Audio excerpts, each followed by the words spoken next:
Good evening, Team Whiteman. Hopefully this is working this time around. I am Colonel Daniel Deal, the 509th Bomb Wing Commander, and your host for tonight's town hall. First, apologies that this is my first town hall. I've been in command now 2 months.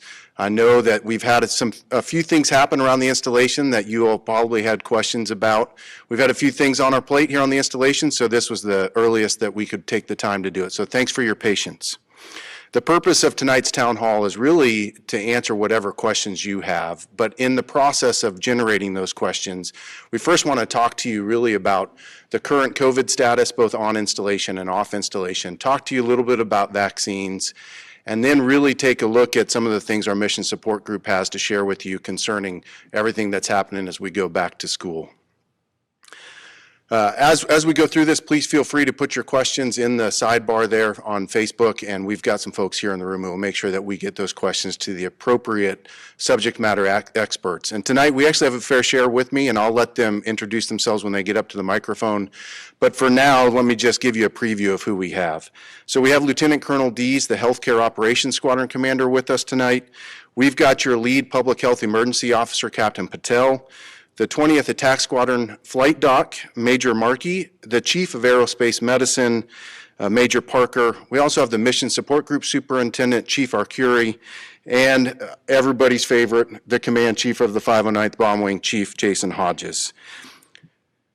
Really quick, we led the way for the Department of Defense by about 2 or 3 days in our mask mandate. For that, my apologies. However, we all have to do our part really to get in front of the Delta variant as it was surging through the area. My primary concern for our population set is ensuring that we've got the proper bed spaces in the local community in case any of our members actually need those bed spaces. And I also want to make sure that we can still answer our nation's call when it's needed. So we do pay attention to mission impact. We were seeing a rise in COVID cases on the installation, and that's what led to our mask mandate. Right now, the only thing that the Department of Defense is actually directing the mask mandate on federal installations within federal buildings. So we are following the Department of Defense guidance on that. The only thing we're doing a little above and beyond is active duty, where we've asked them to wear their masks and socially distance to the max extent possible off installation. Again, just to help protect our mission and our people to the best that we can. Many of you have probably seen the notification from the Secretary of Defense about the possibility of a mandatory vaccine. Right now, that's the latest guidance we have, but we again have some experts in the room to talk to you about the vaccination. And I know there are a lot of questions concerning what ifs about the vaccination. Right now, we don't have any published Department of Defense guidance concerning a lot of those what ifs. Feel free to ask the questions, and if we have the answer, we'll make sure we share it with you. But please be patient with us if we tell you we don't have that guidance yet. With that, I will pass it over to Lieutenant Colonel Dees, our Healthcare Operations Squadron Commander, for the next section. Thank you.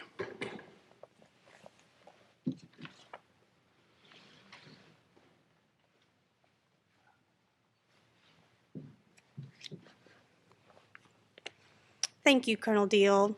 Hello, everybody. I am Lieutenant Colonel Jessica Dees, the 509th Healthcare Operations Squadron Commander and one of Whiteman's Public Health Emergency Officers. At the 509th, we are committed and all in supporting the COVID-19 response. At the 509th Med Group, we are offering the COVID-19 vaccine, Moderna. Vaccines are the safest and most effective way at preventing moderate to severe illness and deaths due to COVID-19. The Immunizations Clinic offers availability Monday and Friday from 7:30 to 11:30. Appointments are not required but are preferred. To make an appointment, please call 660-687-2188. Moderna is an mRNA vaccine. It is approved for emergency use for adults 18 years and older, and it consists of 2 doses given at 28 days apart. Side effects of the Moderna vaccine include pain at the injection site, mild fever, small muscle pain, and also headache. And I experienced all those after my second injection. This is completely normal and a response from your body that we are building the immunity it needs to combat the virus. Studies show that the Moderna vaccine, as well as the Pfizer and the Johnson & Johnson, provide adequate protection against the Delta variant, which is the most frequent variant found today in our cases. The Centers for Disease Control and Prevention do not recommend one vaccine over the other. If you prefer to receive the Johnson & Johnson or the Pfizer vaccine for free off base, we support your decision. This includes our active duty service members. We just ask that you bring your immunizations card to the immunizations clinic so we can update your record immediately.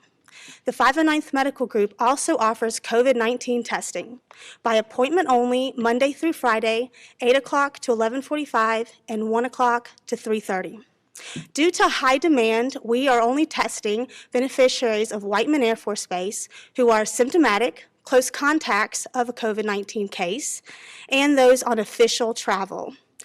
Per the Centers for Disease Control and Prevention recommendation, we are testing fully vaccinated personnel 3 to 5 days after the last exposure to a COVID-19 case. We recommend those who require testing for leisure travel receive testing off base for free. Thank you for your time. We look forward to seeing you at the 509th Med Group soon for your COVID-19 vaccine. And now I will turn it over to Captain Patel.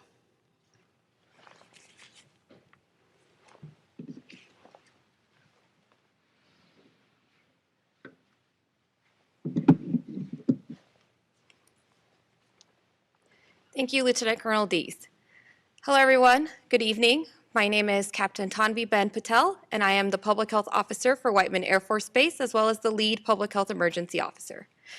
Some things I wanted to mention today is what public health does and why it is important for our community members and our beneficiaries of our base to be able to call us. So public health's goal for combating this pandemic is to stop the chain of infection, is to be able to get the contact tracing started early and be able to continue our mission and be able to help our beneficiaries and our members in the community. Our community around us, Johnson County and Pettis County, are severely overwhelmed with their contact tracing. So it's important that as our public health office here at Whiteman, that we help out our community and be able to help them with this process as they are overburdened with that contact tracing. So when to call public health? We want everyone to be able to call us when you're getting tested, whether it's on or off base. Call us if you've been in contact with anyone that has tested positive for COVID-19, whether it's someone in your work center or your family. Call us even if you have questions about COVID-19, even if it's about the vaccine, how to get the vaccine, where you can get tested. That's what public health is here for, is to be able to be that resource to get you connected to the right place and the right person. Some differences between what quarantine and isolation is. Quarantine, you are on quarantine for 10 days from your initial exposure to a COVID-19 positive patient or someone that might be presumptive positive. Isolation starts when it's the onset of your symptoms, when you have tested positive for COVID-19, or if you've never had any symptoms and you're asymptomatic, it's going to be from the collection date of when you originally got collected for the test. We also offer a lot of guidance on forced health protections for our DoD members, as those guidances change frequently, especially with travel. So it's important that if you're going to be traveling, whether it's official or unofficial, that you give public health a call so we can be able to give you the right and correct information, especially for overseas where they're going to have different guidances, different rules, and we want to ensure that you are having safe and effective travel. Next, I'll pass it over to Dr. Markey.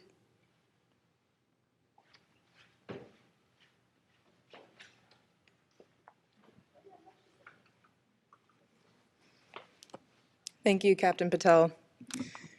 I'm Dr. Markey. I'm the 20th Attack Squadron Embedded Flight Surgeon. I also work at the 509th Med Group in the Flight Medicine Clinic. I also work off-duty in a small community ER just north of Kansas City. I keep a pulse on COVID because it's a part of my everyday life, on and off base. This spring, as the vaccines rolled out, COVID case numbers were declining in Missouri, And like most places, we lifted the mask mandate for vaccinated people, per the CDC guidance. Around Memorial Day weekend, however, Lynn and Marion County, just to the north of I-70, went into a state of emergency as the Delta variant hit Missouri.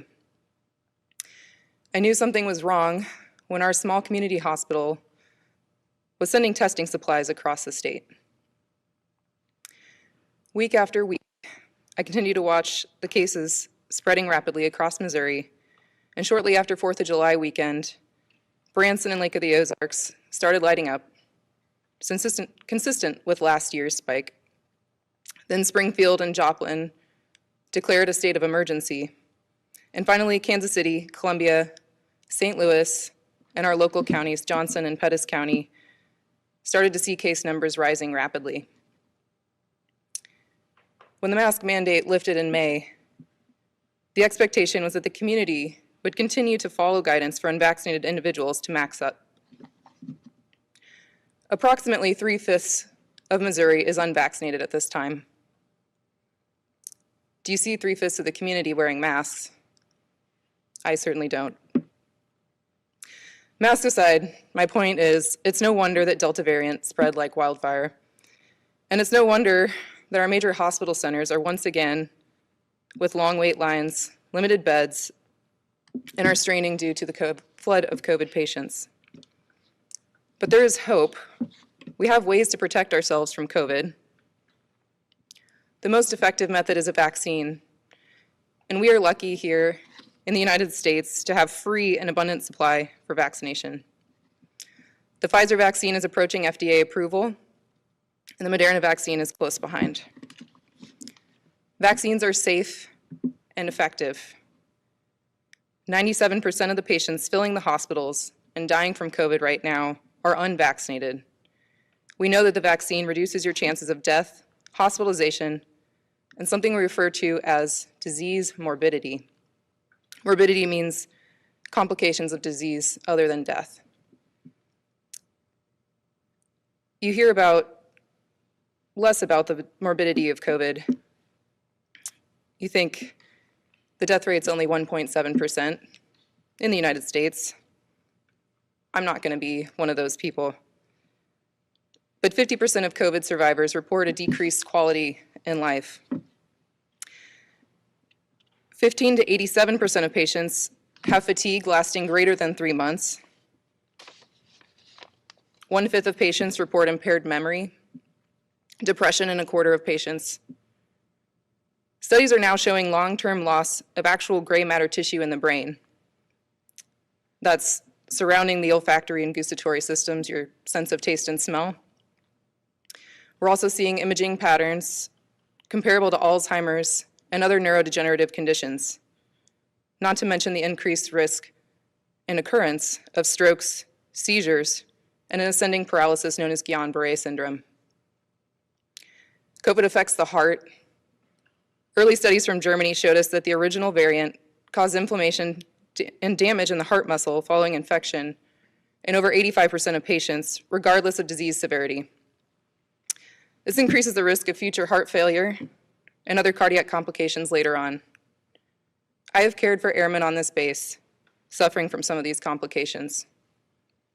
I certainly wouldn't want anyone I care about to get COVID, and I definitely wouldn't want anyone to die from COVID. But COVID is starting to touch all of us. First, it was our diseased and elderly, but now half of the hospitalizations are in the age 20 to 60 group. And kids now too are being affected by the Delta variant. There have been breakthrough cases, that is, cases in vaccinated persons, but those are not the patients filling up my ER. If you were in a gunfight, wouldn't you want a bulletproof vest? The vaccine is like armor, and the battlefield is right here in our community. The vaccine not only reduces your disease severity, it helps reduce the spread. Vaccinated individuals are far less likely to spread COVID to others, and the spread is what keeps this pandemic going. Missouri is the United States epicenter of Delta, a variant of COVID that originated in India. Delta variant is especially concerning because of its increased transmissibility. Delta results in higher viral loads, and higher hospitalization and death rates. As I mentioned, Delta is now affecting children who are unable to yet get vaccinated. The more opportunities we give this virus to mutate, that is, the more infections that occur, the more likely we'll create variants like Delta that spread both more readily and cause more damage. We will reach immunity eventually, but wouldn't you rather do it the easy way with a vaccine than roll the dice with the next COVID variant? Please get vaccinated, slow the spread, and protect the children who are not yet eligible for a vaccine. Thank you. I'll turn it over to the Chief of Aerospace Medicine, Major Parker.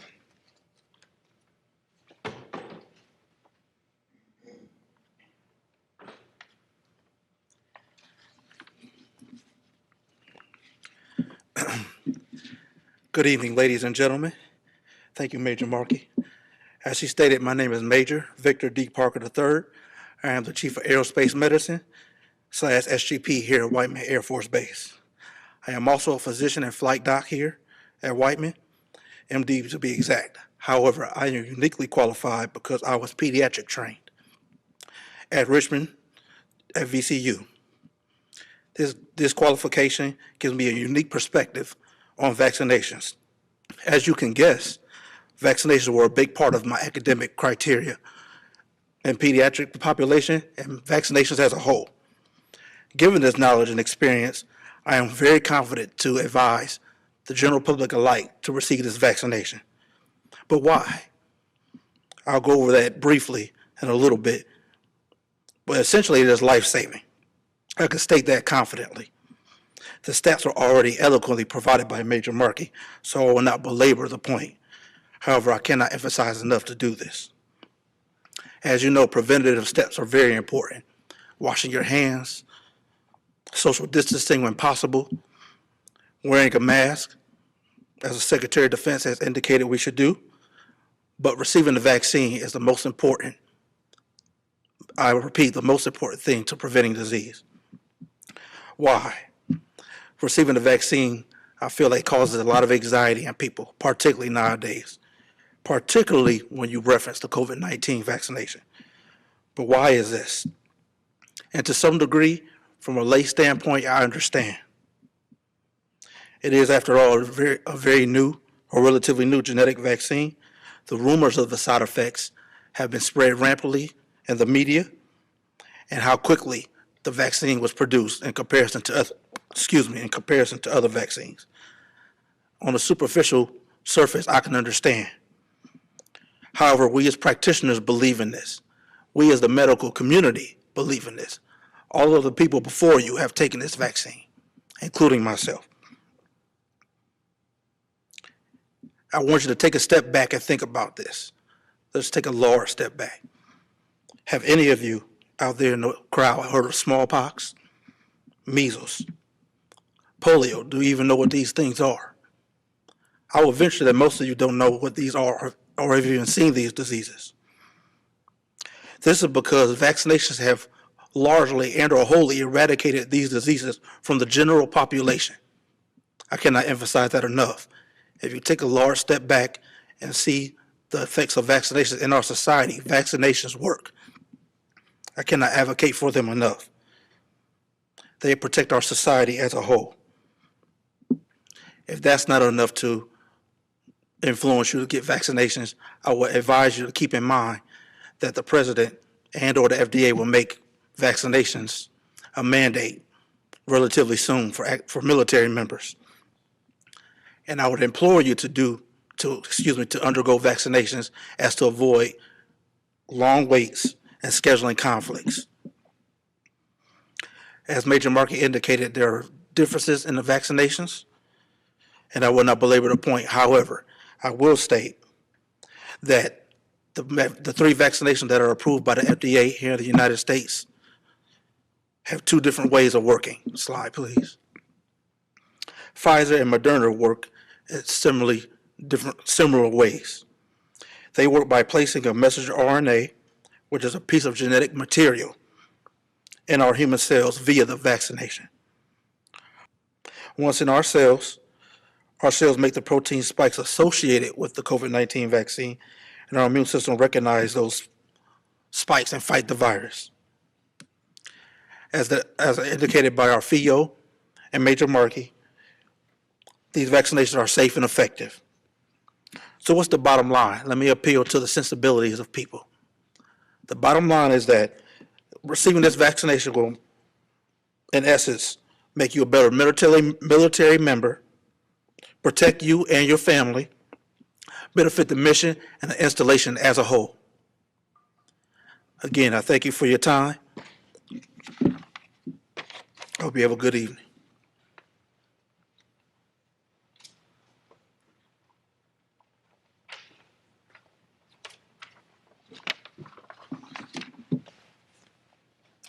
Good evening, everyone. I'm Chief Master Sergeant William Mercury. I'm the Mission Support Group Superintendent.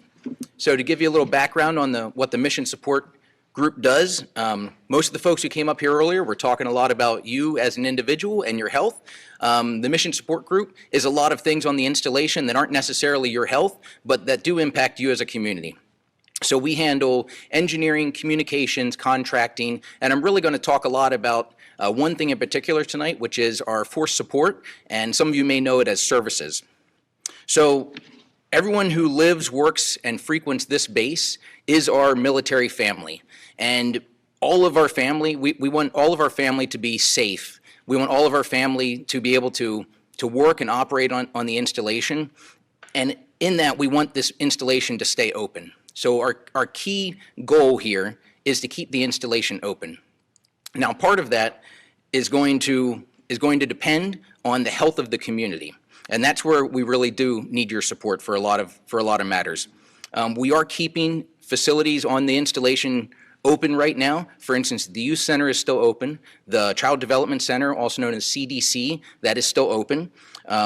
We do have the on-base school is going to be open fully, and there's going to be a mask requirement for the students there.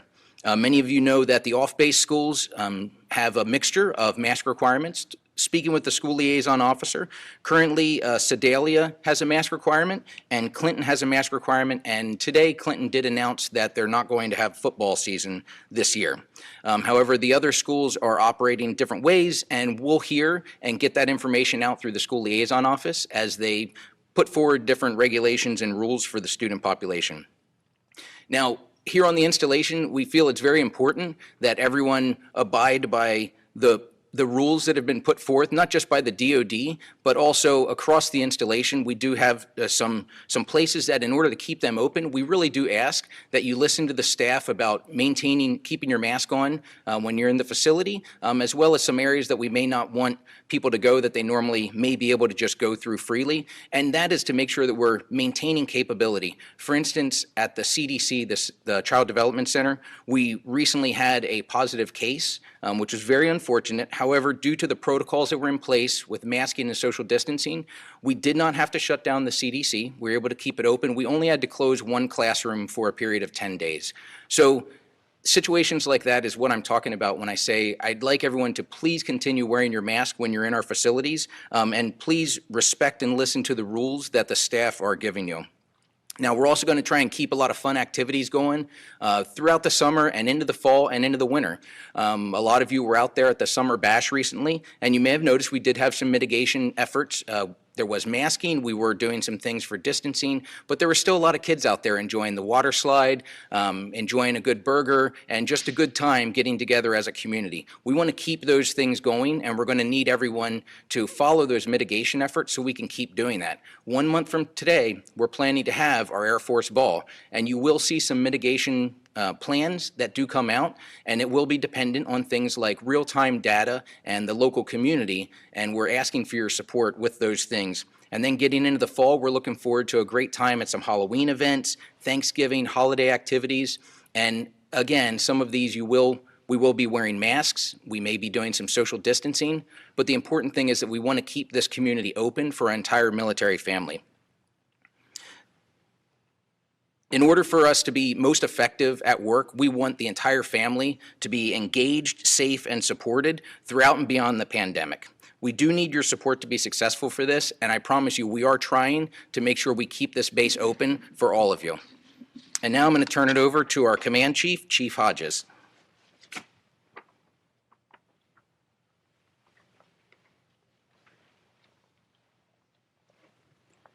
Thank you, Chief Curry. Hey, good afternoon, Team Whiteman.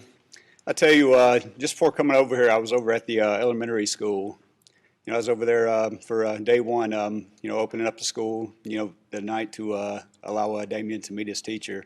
And all I could think about as I looked around at hundreds of families, hundreds of young kids, and think about, how stressful of a year this has been. There's so much going on in the world right now. And I know that many of you are stressed out as well. I've heard it from you. I've heard the conversations as I've walked around this base and listened to the concern in people's, listen to the stress and the anxiety that people are feeling from thinking that they're getting ready to have to do this mandatory vaccine. And the thing that I would tell you is, with everything that's going on, I ask you, focus on the things that you can control. Focus on the things that you can do to benefit Team Whiteman. Focus on the things that you can do to make sure that you are ready and that Team Whiteman is ready to get out there and execute their mission. Focus on the things that you can control to make sure that you're taking care of your teammates, that you're making sure you're taking care of your kids, your family members. I tell you, it is important. This vaccine is important. This vaccine can make the difference between life and death. And we would not ask you to go out there and get this vaccine if we did not think it was safe. I've actually had the vaccine myself. I had 0 side effects. I've encouraged everybody in my family to go out and get this vaccine as well. And I encourage you to do it too. I tell you, we're depending on you. We're counting on you. Every single member of this team is important to us. We care about every single member of this team. Myself and Colonel Dill spent a lot of time talking about ways that we can take the best possible care of this team. And when we're talking about Team Whiteman, we're talking about every single member of this team, active duty, guard, reserve, spouse, child, civilian workers. It does not matter. You are part of this team. You are part of this family, and you're important to us. And it's important to us that you are safe. So I ask you, please set aside your fear and step up to the plate and do the right thing and get that vaccine so you can help take care of all of us. Thank you, and I'll turn it back over to Colonel Dill.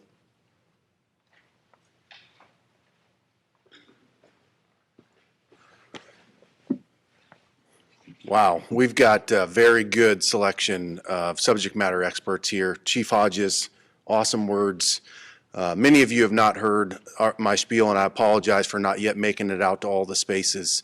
But I really do view the military, my military team, as part of my extended family. My wife, my daughter, and I all really view this as our family. So, what you're hearing right here are those things associated with how we look out for each other in a family.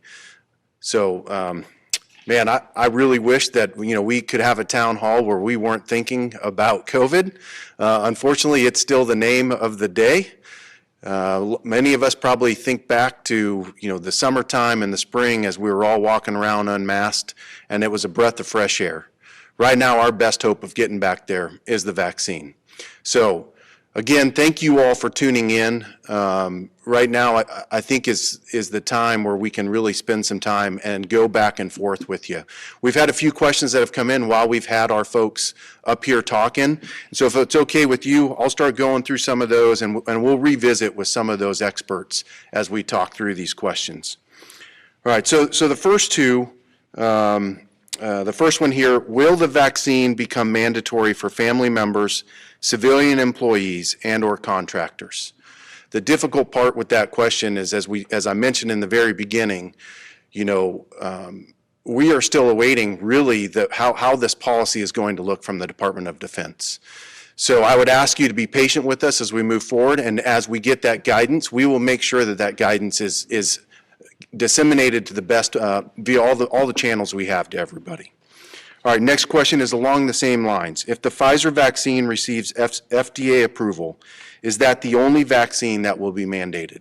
Again, we're hearing rumors, all sorts of rumors, and right now what I'd prefer as far as this official channel goes with you is to keep you with the no kidding data, truth data as we know it. And right now, we're still awaiting that guidance from the Department of Defense. Chief Hodges was the first question up here, so I'll delay his return to the microphone for you. This question, why are fully vaccinated individuals still contracting COVID-19? And for this question, I'd ask Dr. Markey to come back up and answer.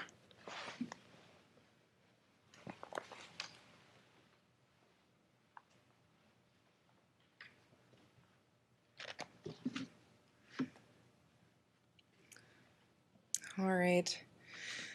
So we know fully vaccinated individuals are having breakthrough cases. The difference is these vaccinated individuals are not getting a severe disease or symptoms. The vaccine takes this disease from a deadly virus and knocks it down to a cold. Our immunity, to answer your question, is variable from individual to individual. And there are new variants out. So when our immune system prepares a defense against a virus and that virus changes, our defenses also have to change. So part of it is due to the variants. But again, vaccinated individuals are not the ones getting hospitalized and dying. Their viral load is significantly decreased, and they have a 60% reduction in transmissibility with infection. Thank you.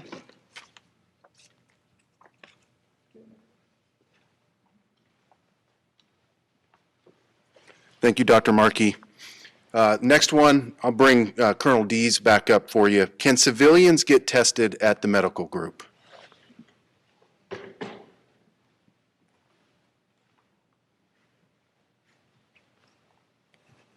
Thank you for the question. So bottom line, yes, but it depends. We can test our GS civilians, and we can also test our dependents of active duty service members.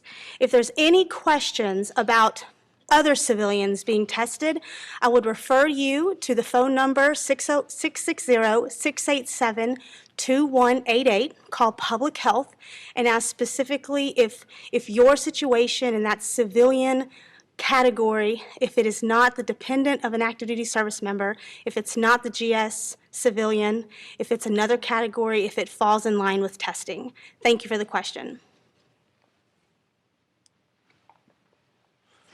Thanks, Colonel Dees. This next question, are vaccines safe for individuals who have already had COVID? For this one, I'll bring Dr. Parker back up.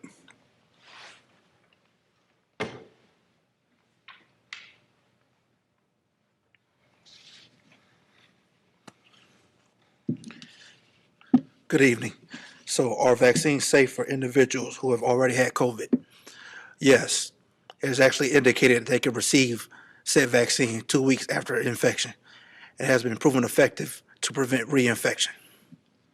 Thank you for the question.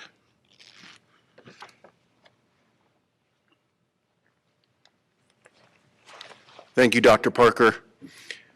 Next question. Why do vaccinated individuals need to wear masks? For this one, I'll bring Captain Patel back up.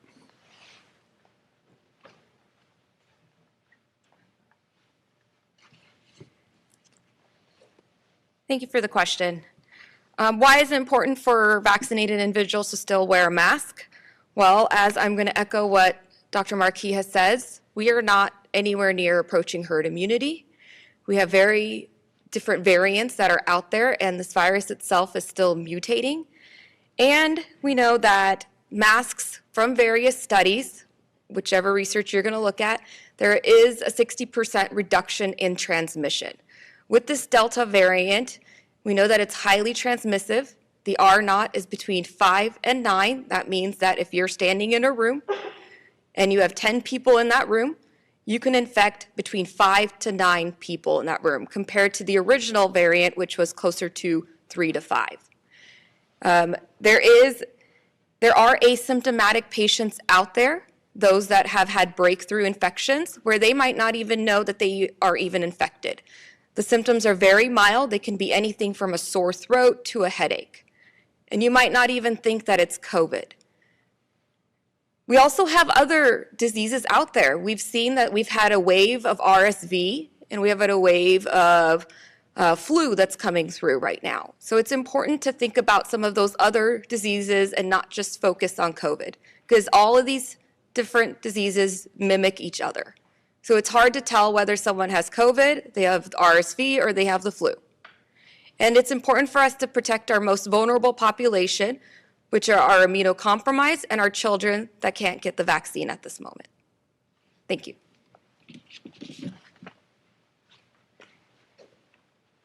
Thank you, Captain Patel. Does the 509th Medical Group do antibody testing? Colonel Dees, come on up.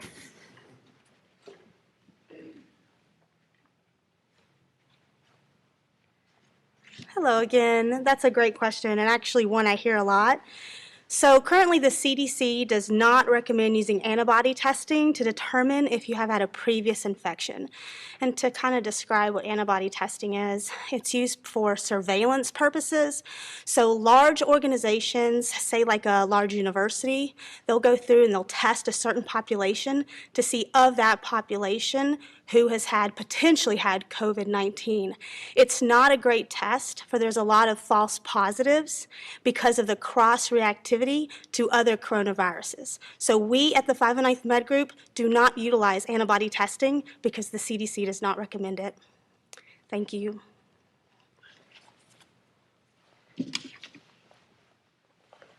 Thank you, Colonel Dees.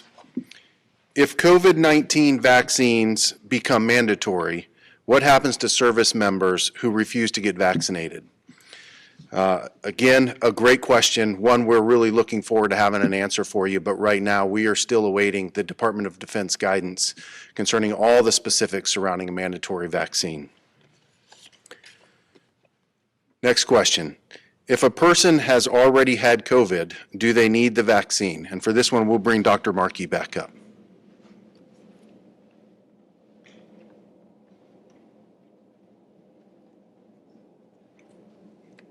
All right, so to repeat that question, if a person has already had COVID, do they need the vaccine? So the answer is yes. So our natural immunity when we have COVID does not induce enough of an immune response to create a lasting immunity. So we're seeing antibodies drop off around the 90-day marker when you are infected with what we call the wild type COVID. Now with the vaccine, we expose you to a piece of that virus that we know will induce immunity. And then we re-expose you with that second dose, and that creates a lasting immunity. The Moderna vaccine, we're seeing still a 93% efficacy rate at 6 months versus natural infection, which again, drops off around 90 days.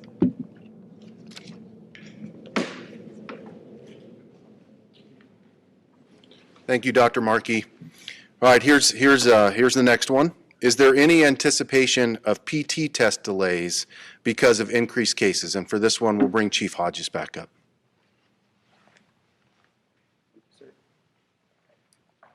Hey, thank you, Colonel Deal. So, team, so PT tests have already started back up, and there is no anticipation of us turning PT tests back off. The thing that I would do is I would encourage you to run what I call the Dr. Dre checklist daily. The Dr. Dre checklist, that is diet. So make sure you're eating healthy each and every day. That's important. Take care of yourself.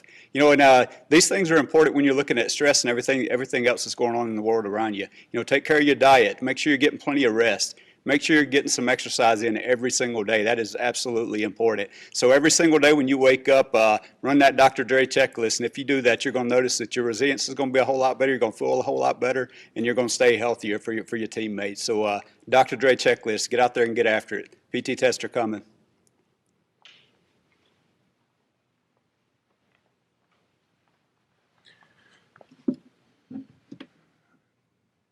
Team Whiteman, this has been an amazing summer. I've been here with you about 2 months. We've done some amazing things. We look at what the A-10 side of the house and the 442nd has been doing. Love seeing them fly. You see the T-38s airborne all the time. We've got B-2s going everywhere. We have a lot of mission happening at this base, and it's something that we should all be proud of. The last piece I will give on COVID is that, you know, if you look at the mitigation measures we've been doing, what we are trying to do is arrest the COVID impact on this installation with just putting in the basics. Mask wear, socially distance. We are maintaining organized sports with no mask wear. We're still doing gatherings. We're not talking about using the term max capacity. So all we're asking is do your part as far as the socially distancing and mask wear. Go get a vaccine. And the sooner that we get most of the base immunized, the sooner that we can get back to the freedom of not wearing that mask. Those are all the questions we currently have right now. We will make sure if you want to watch this video after we're done, please go back, put your questions in there. We'll make sure that we've got people monitoring it. And if it's things that we can answer, via social media, we'll get those answers back out. If it's things that you want to see in the next town hall, we ask that you include those in there as well so that we can bring in the right experts to talk to you about it live and then converse based on questions you input in the next town hall. We will look, depending on circumstances, on how things go. It may be another couple months before we do another town hall, but we'll see. It's all based on what you want from us. So we'll pay attention to the frequency. If you've got inputs concerning that, please include those in there as well. Otherwise, I really thank you for tuning in to hear from us here at Team Whiteman, and we look forward to talking with you again. Chief Hodges and I and the rest of the team really look forward to getting out and meeting more of you in person. Thank you.